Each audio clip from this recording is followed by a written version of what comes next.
Hello everyone, আজ অনেক দিন পর আবারও কিছু রান্নার ভিডিও নিয়ে তোমাদের সামনে হাজির। তো যাই হোক, কী কী মেনু ছিল সেটা দেখো। পুঁই শাক ছিল, ছিল হচ্ছে এই মাছের মাথাটা, তো নামটা আমি ভুলে গেছি। তো তোমরা যদি ভিডিওর মাধ্যমে দেখে বুঝতে পারো তো আমাকে কমেন্ট করে জানিও। তো চলো, পুঁই শাকের ডাঁটাটা বানিয়েছিলাম চিংড়ি মাছ দিয়ে, আর খুবই সাধারণ ঘরোয়া রান্না বান্না। তো যদিও আমি বলার একটা অভ্যাস হয়ে গেছে তোমাদের সাথে, কীভাবে কী করে রান্না করি, তাই বলি, আমি কিন্তু শেখাই না কাউকে, ঠিক আছে? তো যাই হোক, খুবই ঘরোয়া রান্নাবান্না।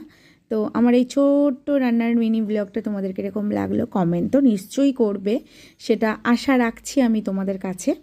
আর এই যে মাছের মাথাটা নামটা ভুলে গেছি, তো তোমরা এই ভিডিওর মাধ্যমে যদি জানতে পারো তো আমাকে কমেন্ট করে জানিও, ঠিক আছে? তো অলরেডি আমার রান্নাবান্না কমপ্লিট। আর এদিকে ধনেপাতাটা ছিল হাতের সামনে, কুচি একটু দিয়ে দিলাম। যতই হোক পেঁয়াজ রসুন দিয়ে রান্না, একটু ধনেপাতা না দিলে চলে। আর দু শেপের দেখো আলু কাটা হয়ে গিয়েছিলো আমার।